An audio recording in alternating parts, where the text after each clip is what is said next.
So imagine for a second that you spend 4 entire years of your life studying the blueprints of a car. Okay. Like you literally memorize every single part of the engine, the exact tension of the belts, the chemical composition of the fuel, everything. Right, you're an expert on paper. Exactly. Yeah. And then somebody just tosses you the keys, drops you onto a busy highway, and tells you to drive. You would crash immediately. I mean, it wouldn't even be a question. You would completely crash. Yet for decades, this is exactly how we have tried to teach the human brain to speak a new language. Yeah. We hand out these complicated blueprints and just expect people to somehow navigate the highway. Yeah, it's a completely backward approach to human cognition. I mean, we treat language like it's a math problem that you can just solve on paper rather than, a living, breathing tool for survival and connection. Which is exactly why we are unpacking this today.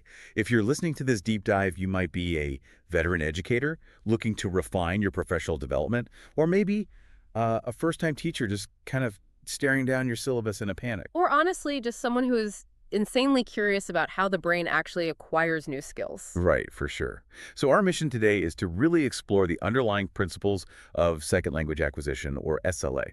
We want to figure out why some teaching methods stick with a learner for life, while others just completely fail. And the goal there is to help you move beyond just teaching by gut feeling, right?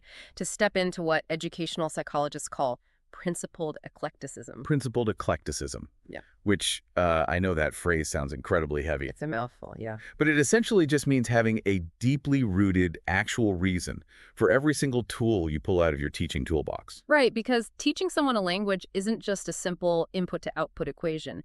It is a highly volatile, highly dynamic process. So before we even begin to debate, the best way to teach, we have to look at the reality of the learner themselves. Exactly. You cannot separate the cognitive process of learning from the human being who is actually doing the learning. So let's ground this in some reality. The research gives us these two really fascinating, contrasting case studies. Let's start with this guy named Carson. Okay, Carson. So Carson is a native Californian, and he took Spanish for 4 years, 2 in high school, 2 in college. He got decent grades, standard stuff. Right. But by his own admission, his classroom Spanish was utterly useless for actual face-to-face conversation. Right, so he had the blueprints, but he couldn't drive the car. Exactly. But then, at 20 years old, Carson travels to Costa Rica for 1 month. Just a month. And he's there to help build affordable housing in San Jose. That's a huge shift in environment. Huge. And he makes this massive effort to speak as much Spanish and as little English as possible with his new construction crew. And after just 4 weeks, he returns to the U.S. feeling completely transformed. Like he's able to comfortably hold his own in a real Spanish conversation. Wow. Okay, so now compare Carson's trajectory to our second case study, which is a learner named Sonia. Right, Sonia. So Sonia is from Brazil, but her parents were born in Germany. And from a very young age, she was pressured, like heavily prodded by her parents to take German all the way through high school and into college. The classic parental guilt trip. Yeah, exactly.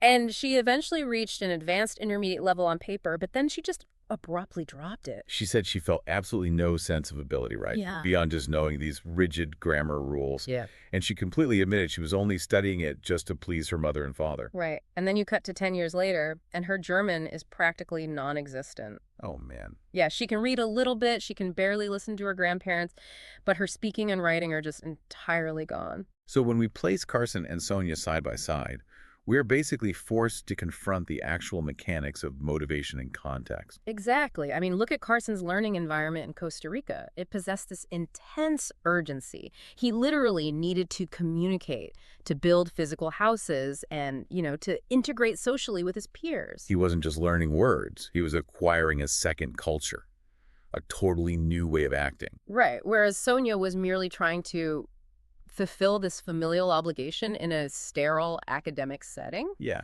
The social interaction, that meaningful high-stakes context, was present for Carson, but it was entirely missing for Sonia. But, for Carson, Spanish was a literal tool. Like, if you need a hammer or a nail, you grab a hammer. You don't sit there and think about the hammer's history or its molecular structure. Yeah. You just use it. Yeah, exactly. But for Sonia, German was like this delicate artifact that her parents wanted her to keep in a glass case, and just dust it off every Sunday. It wasn't a living tool for her. And that means the motivation for Sonia was entirely extrinsic. External pressure rarely leads to long-term cognitive retention because basically the brain just doesn't tag the information as vital for survival. It's not essential. Right. Carson's motivation became intrinsic the second he stepped onto that construction site. Wait, let me stop you there, though. Because if we take that to its logical conclusion, are we basically just saying classrooms are entirely doomed? Oh, I see what you mean. Because if Sonia had a terrible time and Carson only succeeded when he left the country, it's really easy for someone to say, well, formal education doesn't work, just drop people in a foreign country. Right, just abandon schools altogether. Yeah, like, is Costa Rica the only way? Or did Sonia and Carson's specific classrooms simply fail to simulate that urgency? See, that is the million-dollar question for anyone in professional development, and the answer is no, the classroom isn't inherently doomed.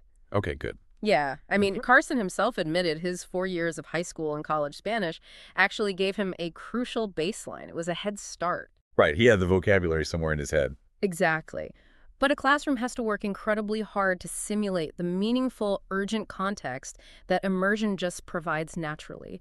A teacher in a room with 4 walls and 30 desks is fighting a massive uphill battle to make the language feel alive and necessary. Which means the teacher's underlying philosophy is going to either make or break that simulation. Like, if a teacher fails to understand what they're actually teaching, the students will just end up like Sonia. Yes, and this brings us to a really foundational split in how we actually define language itself.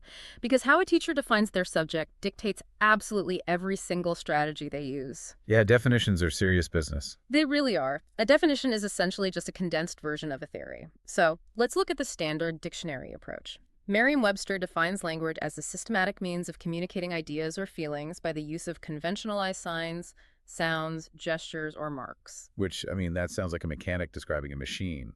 It's a system of signs, like a code to be cracked. Exactly. It's very mechanical. But contrast that with the cognitive psychologist Steven Pinker's definition. Okay. In his work on the language instinct, Pinker defines language as a complex, specialized skill that develops spontaneously in children without conscious effort or formal instruction. Right. He argues it's deployed without even an awareness of its underlying logic. Yes. Now, if you're a teacher, those two definitions lead you down completely different career paths. Oh, totally. If I believe the dictionary that language is just this puzzle of discrete signs and rules, I am going to teach like a mechanic. You'll take the engine apart. Exactly. I'll stand at the whiteboard, take the Spanish engine apart, show the student the conjugation spark plug, point to the vocabulary transmission belt, and just tell them to memorize it. And that is the exact methodology that failed Sonia. It relies so heavily on the assumption that if you memorize the parts, you will naturally understand the whole. But Pinker's definition suggests language is actually a biological instinct. Right. And if you view language as an instinct that operates below the level of conscious logic, your classroom shifts from being a mechanic's garage to being an ecosystem. Oh, I like that. An ecosystem. Yeah, you aren't dissecting rules. You are setting up social scenarios where that instinct is forced to activate. Which ties perfectly into how educational psychologists define learning itself. Robert Slavin, he defines learning simply as a change in an individual caused by experience. Yes. It's not just absorbing facts. Right. It involves cognitive organization, retention, and, crucially, it is subject to forgetting. So teaching isn't just lecturing. Teaching is literally setting the conditions for that behavioral change to happen. And setting those conditions requires you to understand the psychological lenses that have kind of dominated education over the years. Because if you view language as just a set of rules, you're naturally going to lean on behavioral psychology. Which is exactly what the first major modern school of thought did. Let's actually get into these paradigms, because this is where the theory hits the classroom floor for the listener. The first lens is structural linguistics paired with behavioral psychology. Right, and this approach was completely obsessed with the observable. The behavioral psychologists of the early to mid-20th century, they believed you couldn't measure the invisible workings of the mind, so you just shouldn't even try. Just ignore it completely. Yeah. They focused entirely on conditioning, repetition, and reinforcement. Think of Pavlov's dogs, but, applied to grammar. You provide a stimulus, the student gives a response, and you reward them. It's empiricism taken to the absolute extreme. Like, if I can't test it on a multiple choice sheet, it doesn't exist. Exactly. But obviously, the human mind is infinitely more complex than just a conditioned response, which is what triggered the second paradigm, right? Generative linguistics paired with cognitive psychology. Yeah, this was a massive pendulum swing. In the 1960s, thinkers like Noam Chomsky came along and argued that behaviorism couldn't actually explain how children generate sentences they have literally never heard before. Right. Like if language is just mimicking and reinforcement, how does a toddler invent a completely novel, grammatically incorrect but logically sound sentence? Exactly. Because they aren't just mimicking, they are subconsciously deciphering a complex system. So cognitive psychology kind of shifted the focus to what they called the deep structure of language. Yes. Instead of just looking at the surface behavior, they looked at the hidden mental processes, the innate rule-governed systematicity of the brain. They started treating the mind more like a highly advanced computer, right? Yeah. Processing complex algorithms. Right, which was a huge step forward. But But even that has its limits. yeah, Because a computer doesn't care if it gets embarrassed trying to order a coffee in Paris. The exactly. computer doesn't have social anxiety. And this is where the third paradigm, constructivism, Yeah. this is where it feels like the missing piece of the puzzle for modern educators. Yeah, constructivism brings humanity back into the equation. It basically argues that learners actively construct their own knowledge, and they do this primarily through social interaction. We don't learn in a vacuum. No, not at all. Our cognition is deeply, deeply tied to our sociocultural environment and our identity. And this is where we have to talk about Lev Vygotsky. We have to talk about his concept of the zone of proximal development, or the ZPD. Oh, absolutely essential. Because for anyone listening who is designing a lesson plan, this is arguably the most practical, concrete strategy you can employ. So the ZPD is essentially the distance between what a learner can accomplish entirely on their own and what they can potentially accomplish with the guidance of a more competent peer or teacher. Right, it's like spotting someone at the gym. Okay, yeah. Like if you see a student struggling on the bench press, you don't just grab the bar and lift the weight for them. Giving them the answer key is completely useless for their actual cognitive muscle growth. It defeats the whole purpose. Exactly. But you also don't stand back and let them get crushed by a weight that's way too heavy, Yeah. because that just leads to frustration and burnout. Right. You provide just enough support, like literally just 2 fingers on the bar, so they can complete the rep themselves. And that is the very essence of scaffolding. In a language classroom, finding the ZPD means you don't ask a beginner to write an essay on geopolitical economics. Right. But you also don't keep them practicing the alphabet for 6 months. You give them a task slightly above their current ability. You provide sentence starters, maybe some visual cues or strategic hints, and then you let them bridge the gap. And constructivism doesn't even stop with just the individual. Mm-hmm. Thinkers like Mikhail Bakhtin, they expanded this into what is called the language socialization paradigm. Yes, Bakhtin.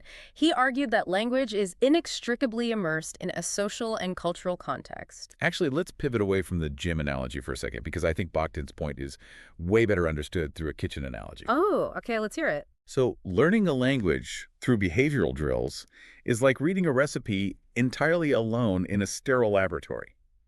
You might memorize the chemical reactions of baking soda perfectly, Right? but Bakhtin is saying that real learning is like being thrown into a busy, chaotic family kitchen on Thanksgiving.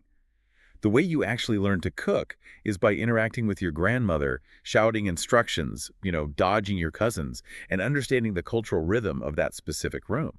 That is a much better way to visualize it, honestly. The cognition originates in the social chaos, not in the isolated recipe. Exactly. And to truly understand why this shift to the chaotic kitchen was so necessary, we really have to look at the historical timeline of language methodology. The brutal trial and error. Oh, it was brutal. The way we teach has undergone a 25th-century evolution. Let's trace that evolution, actually, because for centuries in the Western world, if you were learning a foreign language, you were almost exclusively learning Latin or Greek. Right, and you were taught using the classical method, which later became known as the grammar translation method. And the primary goal of this method was never genuine communication. Like, you weren't learning Latin to go have a casual chat in ancient Rome. No, it was taught for what they called mental gymnastics. Mental gymnastics, yeah. The belief was that mastering these rigorous grammatical rules and translating very stilted literary prose would just somehow sharpen the intellect. It was purely academic. Mm. Like, memorize this endless vocabulary list, conjugate these 50 verbs, and translate this paragraph from a dead philosopher. And it did absolutely nothing for communicative ability. So wait, if it was so terrible for actual communication, Why did it survive all the way into the 20th century? Like, why do some teachers still default to it today? Well, honestly, because it is incredibly safe and easy for the teacher. Oh, interesting. Yeah, it requires very few specialized interpersonal skills on the part of the instructor. I mean, you don't need to be fluent or culturally engaged to hand out a worksheet. Right. Tests of grammar rules and direct translations, those are totally objective and effortless to grade. Exactly. It fits perfectly into a rigid administrative school system. But it produces an army of Sonias, students who just hate the language and forget it the literal moment they graduate. Yep. Which brings us to the mid-20th century, specifically the 1940s and 50s. The world is thrown into a global war, and suddenly, the military realizes they don't need soldiers who can translate classical poetry. Right, they need soldiers who can actually speak and understand foreign languages on the ground. And this urgent need birthed the audiolingual method, or ALM. It was a massive revolution against grammar translation, heavily funded by the U.S. military initially. And it sprang directly from those behavioral psychology theories we were discussing earlier. Exactly, the Pavlov's dog approach. Right. ALM relied on aggressive oral production drills. So instead of reading rules, you just repeated patterns until they became pure habit.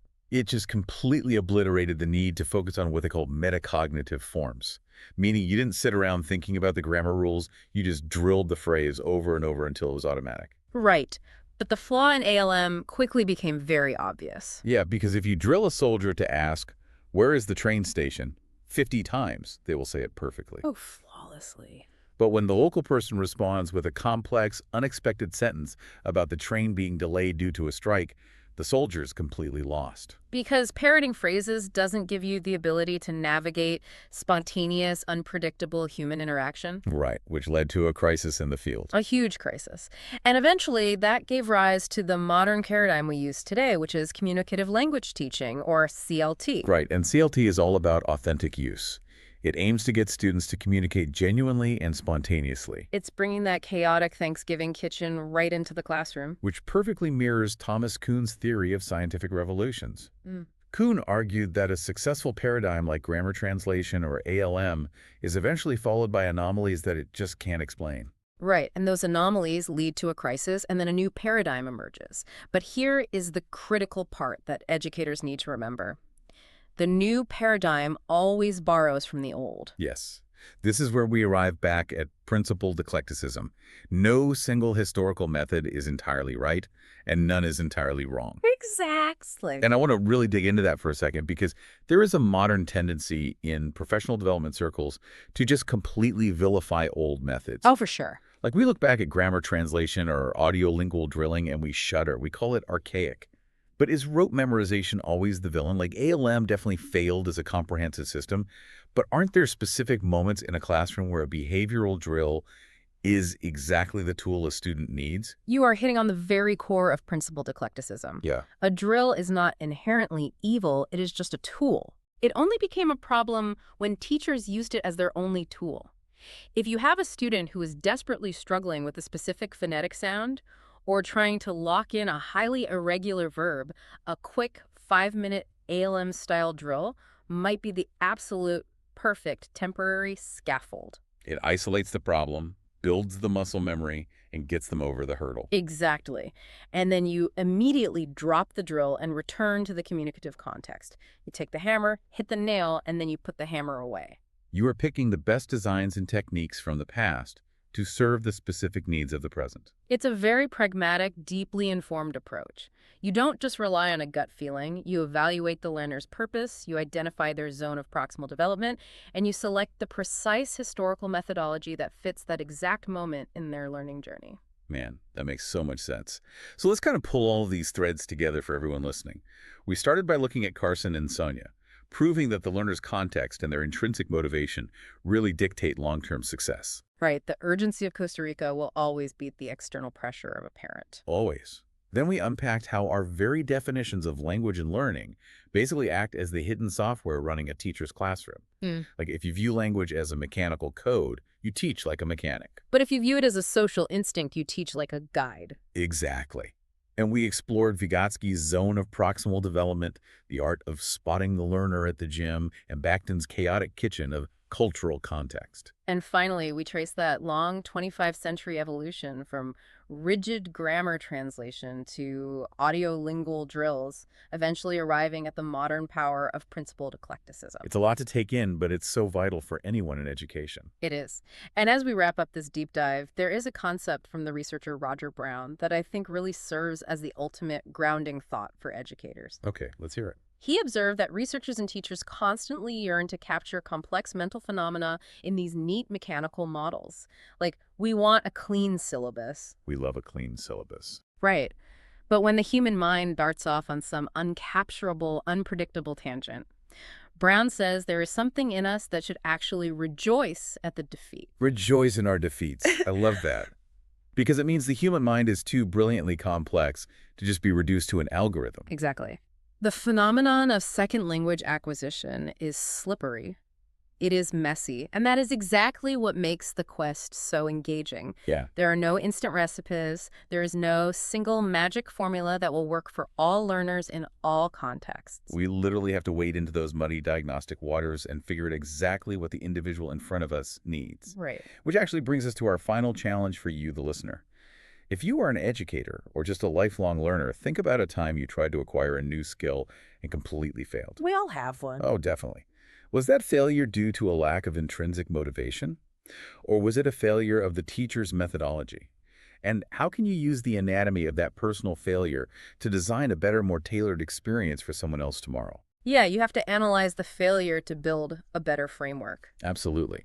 But I want to leave you with one final, slightly provocative thought to chew on that kind of builds on everything we've discussed today. Okay. If learning a language isn't just memorizing vocabulary, but rather, as Bakhtin and the constructivists suggest, adopting a completely new culture and a new way of interacting with the world, Right. what actually happens to our original identity when we become perfectly bilingual? Like, do we simply expand our worldview? Or do we actually become two subtly different people, shifting our personalities depending on which linguistic ecosystem we happen to be speaking in? Oh, wow. That is a fascinating question. It's definitely something to think about the next time you hear someone effortlessly switch between languages. Thanks for joining us on this deep dive. See you next time.